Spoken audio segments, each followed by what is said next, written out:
ازيكم عاملين ايه؟ يا رب تكونوا بخير.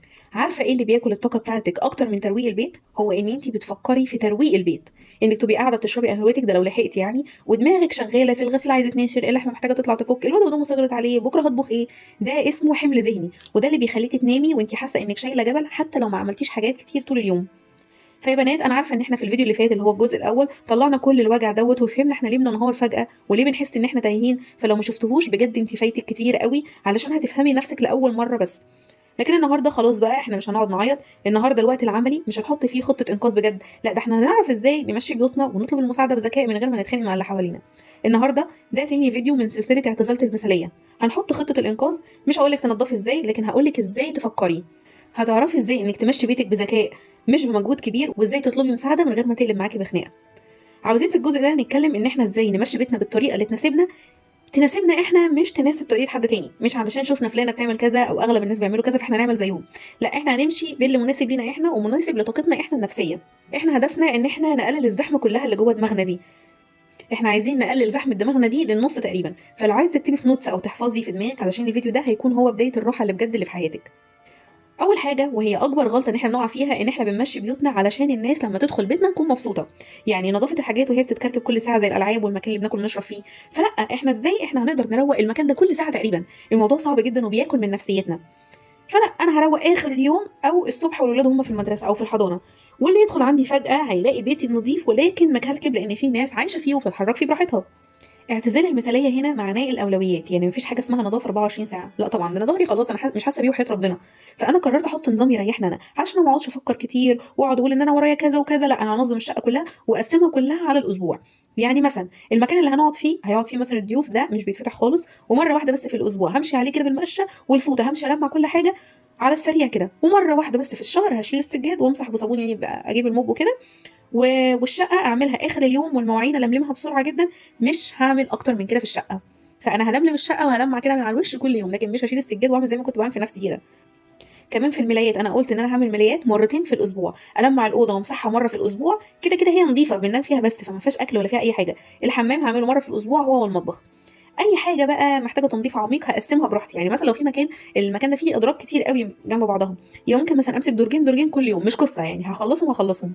فانا بيتي يمشي بالطريقه اللي تريح اعصابي انا وتمشي مع الطريقه اللي انا شايفه ان هي مناسبه ليا انا. محدش هيعيش حياتي مكاني.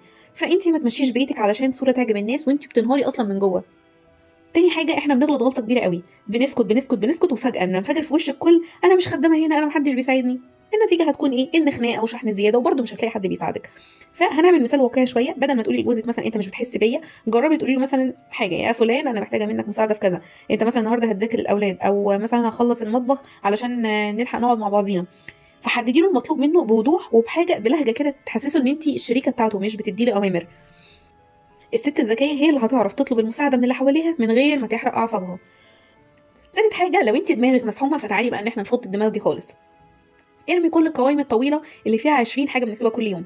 يعني كل يوم الصبح حددي 3 حاجات بس انت شايفه ان هم مهمين يخلصوا النهارده، زي مثلا اغسل، هعمل الغدا، هروق الصاله. اي حاجه تعمليها زياده هتبقى بونص ليكي وشطاره منك. لو عملتي بس 3 من دول انت كده بقيتي بطله وخلصتي اليوم بتاعك كله بنجاح. بصي، انا لما بقيت اكتب قوي علشان اعرف ارتاح وعلشان دماغي تبقى منظمه جدا. لما بيكون في دماغي 1000 حاجه بنسى حاجات مهمه جدا ومستحيل اركز كمان في اللي انا بعمله دلوقتي.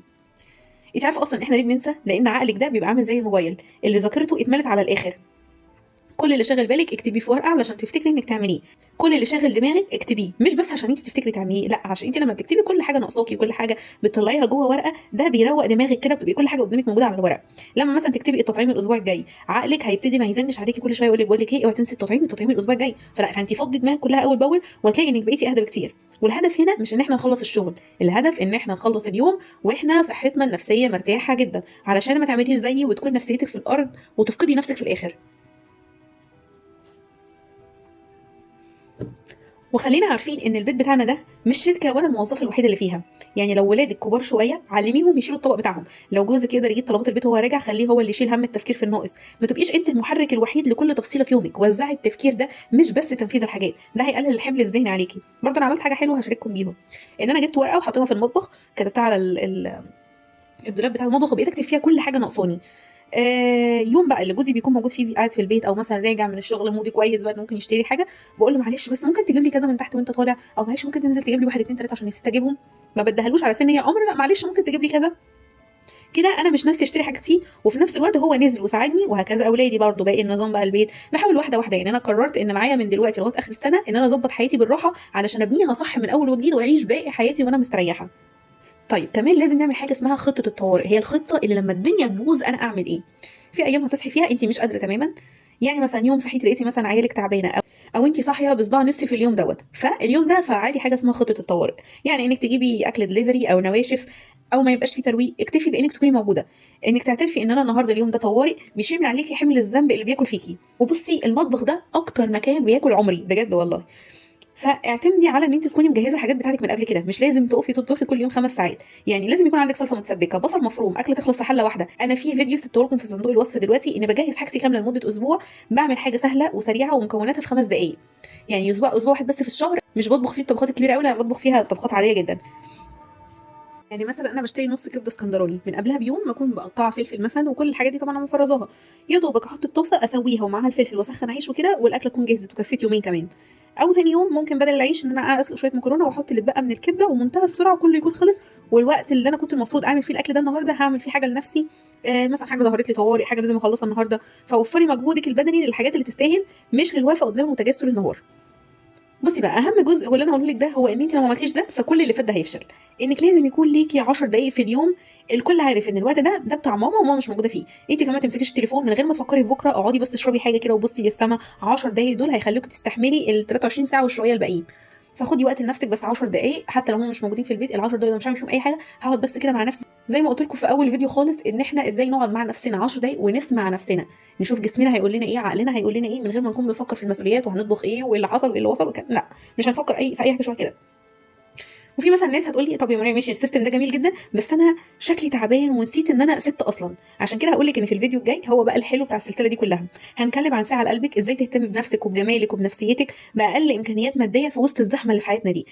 هثبت لك انك تقدري تكوني حلوه ورايقه حتى لو ما عندكيش حد يساعدك اطلاقا. ويا بنات البيت مش هيهرب، المواعين دي مش هتخلص، بس صحتك واعصابك لو خلصوا مش هتعرفي ترجعيهم. السيستم اللي حطيناه النهارده ده مش عشان تكوني سوبر وومن، ده علشان تكوني انسانه مرتاحه. اكتبي لي في الكومنت ايه اكتر حاجه بتسحلك في تفكيرك طول اليوم.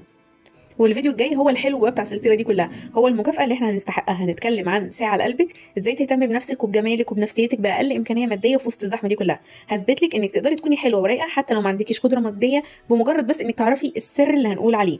واكتبي لي في الكومنت ايه اكتر حاجه بتسحلك في تفكيرك طول اليوم. ومستنياكم الفيديو الجاي عشان ندلع نفسنا بجد. ما تنسيش تعملوا لايك وسبسكرايب، واشوفك الفيديو الجاي على خير. باي باي.